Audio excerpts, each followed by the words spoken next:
que a utilização desses condutores, desses cabos com condutores simples, singelos, ao contrário dos cabos coaxiais, né? Eles têm essa construção super mais simples. Esse tipo de cabo com condutores simples é usado tanto em telefonia, que utiliza bandas bem mais estreitas de frequência. Ó. Usualmente, esses cabos em telefonia só utilizam de 1 a 4 kHz, porque afinal a voz só vai até 20 kHz. A rede de telefonia nem consegue reproduzir esses 20 kHz. No máximo que vai se utilizar é lá em redes ADSL, que é acesso de dados sobre linha telefônica, que se utiliza em torno de 2 MHz. Ainda assim, é uma frequência bem modesta, se comparar com os cabos de coaxiais utilizados em alta frequência. Para áudio, esses cabos também podem ser utilizados e suportam essas frequências, desde DC, como qualquer cabo, até 20 kHz, sem problema nenhum. Em redes de dados e circuitos digitais, dispositivos digitais, que a gente começa a se preocupar mais. A gente pode implementar sobre essas redes tanto protocolos como RS-232, serial, RS-485 e CAN, que utilizam protocolos seriais também, utilizando poucos megahertz de banda. Isso aqui a gente não se preocupa tanto com alta frequência como a gente preocuparia para a rede de computadores. Para a rede de computadores, então, que a gente utiliza principalmente os protocolos de Ethernet, a largura de banda excede os 100 MHz. Os cabos de categoria baixa, que são os cabos mais simples que a gente compra hoje em dia para a rede de computador, suportam 100 MHz de largura de banda de comunicação. Que é um exagero se a gente pensar para telefonia, não precisa de tudo isso. Isso é mais de 100 vezes a resposta em frequência necessária para telefonia. Mas, para a rede de computador, isso aqui fornece ainda uma taxa de dados baixa para o que a gente requer hoje em dia.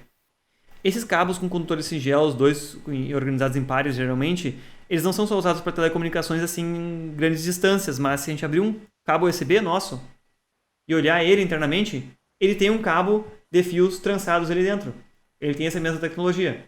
Eu tenho um cabo USB aberto até aqui, como também nas interfaces de vídeo, como HDMI, VGA, DVI, cabos de vídeo, eles também usam esses tipos de cabos em pares e trançados dessa forma para evitar interferência.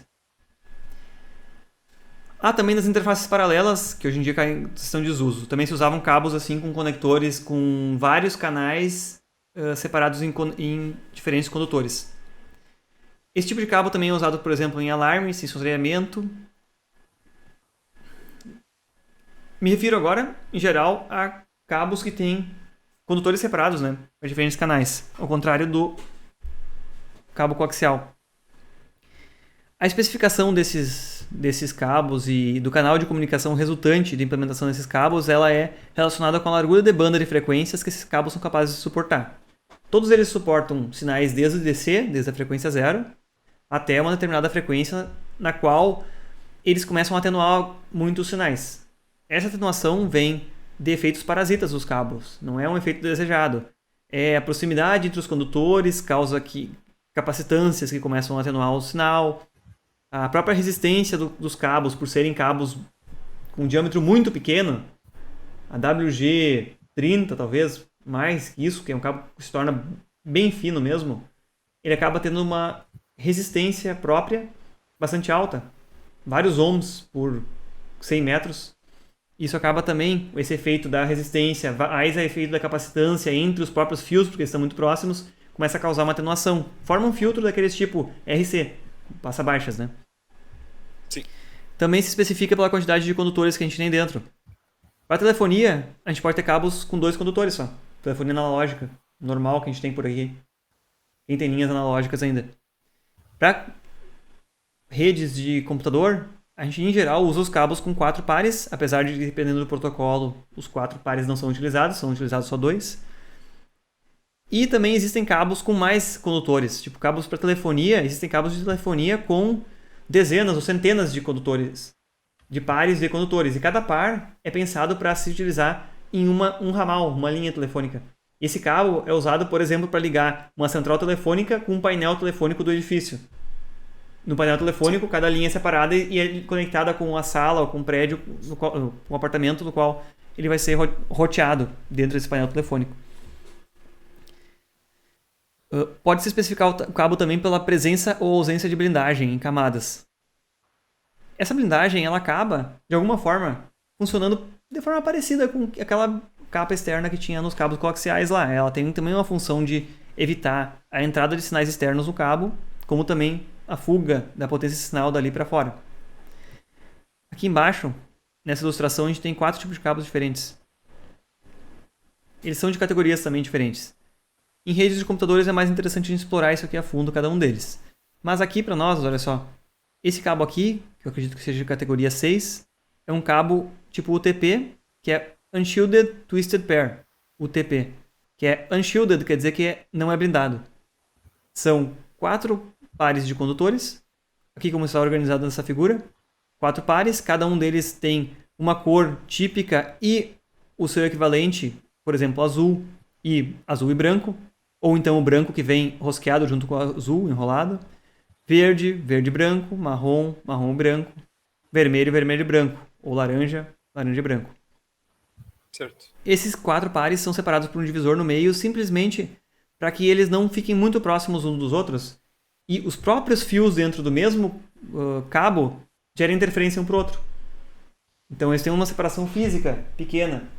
Se a gente observar um cabo aqui de uma qualidade um pouco inferior, como esses cabos que eu tinha de exemplo aqui, esse cabo que eu tenho aqui, ele não tem separação nenhuma, tanto que a capa dele, eu arranquei a capa dele, puxei ela sem querer aqui, e são só os condutores ali, ó. São tudo bagunçados junto. Isso aqui é um cabo de categoria bem inferior. Ele não vai conseguir atingir a mesma largura de banda de frequências.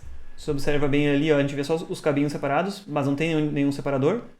Não vai atingir a mesma frequência e vai ser mais imune à interferência entre os próprios fios e no meio externo.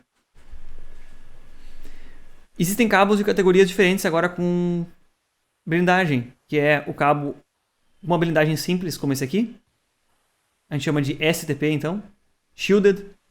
É uma blindagem simples em torno de todos os condutores.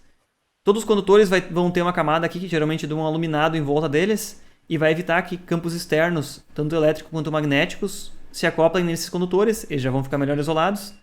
Essa proteção em volta tem que ser aterrada numa das pontas.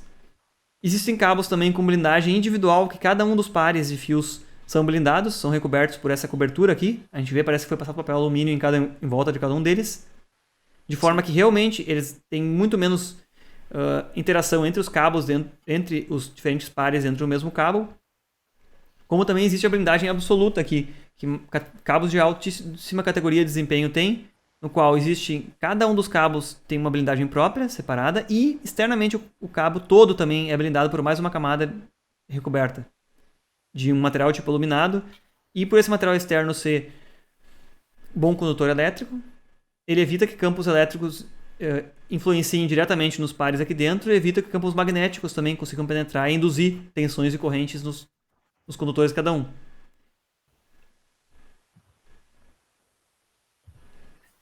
Então, existem diversas categorias diferentes de camadas de blindagem que podem ser criadas nesses cabos. De acordo com a largura de banda de resposta que a gente espera de um cabo, a gente pode exigir que ele tenha algum tipo de blindagem ou outra para que ele consiga atingir essa frequência. Mas basicamente a gente não vai especificar e comprar esses cabos por ter ou não ter blindagem. Sim. A gente vai ver em redes de computadores que a gente tem categorias, começa na categoria 3, 5, 5E, 6, 6A, 7 e 8. E comprando um cabo com a categoria equivalente, automaticamente ele já vai ter o desempenho e já vai ter as camadas necessárias para atingir aquele desempenho necessário. Isolação e proteção. Tanto a isolação elétrica que tem em torno dele serve para proteger a agressão dele, como também para proteger que durante a instalação ele não vai ter partes arrancadas e vai resistir ao próprio processo de instalação, né? Depositar ele em algum lugar, passar ele por alguma tubulação, algo assim. Todos esses cabos também têm procedimentos de conectorização muito diferentes daquele cabo coaxial lá, e a gente tem que estabelecer uma organização de condutores, porque nas duas pontas ele pode ter a mesma organização, que olhando os conectores nas duas pontas, a gente vai ver os mesmos pares equivalentes, ou pode existir os cabos crossover que são ao contrário, que de uma ponta os que estão numa posição, na outra ponta do cabo saem ao contrário. Hoje em dia em rede de computador isso é independente. Em redes de computadores quase todos os dispositivos têm autogerenciamento, então eles iniciam a conexão com o cabo, quando eles detectam que tem algum sinal, eles tentam identificar quem é que está transmitindo e quem está recebendo, independente se o cabo é direto ou dessa forma cruzada. Bem,